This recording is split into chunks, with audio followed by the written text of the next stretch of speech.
Alors, on a des prêts garantis par l'État, les PGE, qui ont été largement distribués, 700 000 bénéficiaires, 143 milliards d'octroyés. Beaucoup d'entreprises ont remboursé. On a à peu près actuellement 45 milliards des prêts qui ont été remboursés. Néanmoins, on peut, compte tenu de la situation liée à la crise ukrainienne, crise énergétique, on peut être dans la situation où un certain nombre d'entreprises éprouveront des difficultés. C'est la raison pour laquelle on a complété la possibilité de restructurer les PGE en passant par les procédures collectives, conciliation, par un dispositif via la médiation du crédit. On a eu très peu de dossiers à l'arrivée, un peu plus de 600 dossiers simplement de demande de restructuration de prêts garantis par l'État.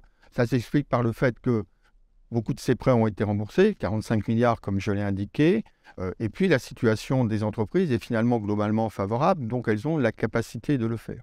Néanmoins, il est important d'avoir ce moyen à disposition parce que restructurer son prêt garanti par l'État en venant à la médiation, surtout pour les plus petites entreprises, ça permet également d'avoir une restructuration de ses autres crédits bancaires, donc de bénéficier d'un étalement qui pour le PGE peut pouvoir être de 4 années supplémentaires.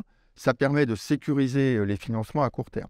Alors d'un autre côté, il y a des craintes qui sont exprimées, des craintes sur l'impact sur la cotation Banque de France. Je crois qu'il faut la minimiser en réalité, parce que d'abord, il y a à peu près que 30% des bénéficiaires de prêts garantis par l'État qui sont cotés par la Banque de France. Et puis, en général, une entreprise qui a besoin de restructurer, elle sera déjà mal cotée. Il y a un deuxième élément qui peut être un frein, c'est le fait que si on restructure, si une entreprise restructure son prêt garanti par l'État, elle va être déclarée en défaut. Ça ne veut pas dire défaillance, mais ça veut dire le prêt est considéré comme étant en défaut. C'est une réalité, mais là encore, en pratique, une entreprise qui a des difficultés, même si elle paye, si la banque estime qu'il y a un risque qu'elle ne rembourse pas, elle va le déclarer en défaut.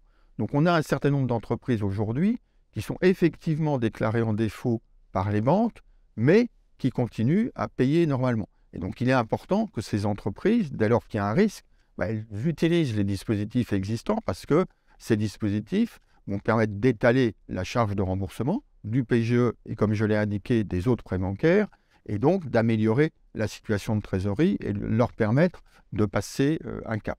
Les conditions, elles sont très simples.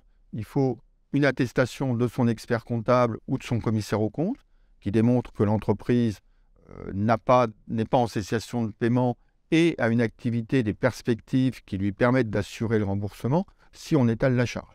Il faut ensuite qu'elle passe par son banquier qui éventuellement lui proposera d'autres solutions. Et ensuite, il y a une médiation qui s'engage.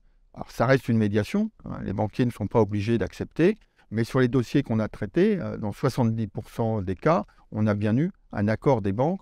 Donc c'est vraiment un dispositif qui vient d'être prorogé pour l'année 2023 et qu'il est important que les entreprises utilisent dès lors qu'elles éprouveraient des difficultés à rembourser leurs prêts garantis par l'État.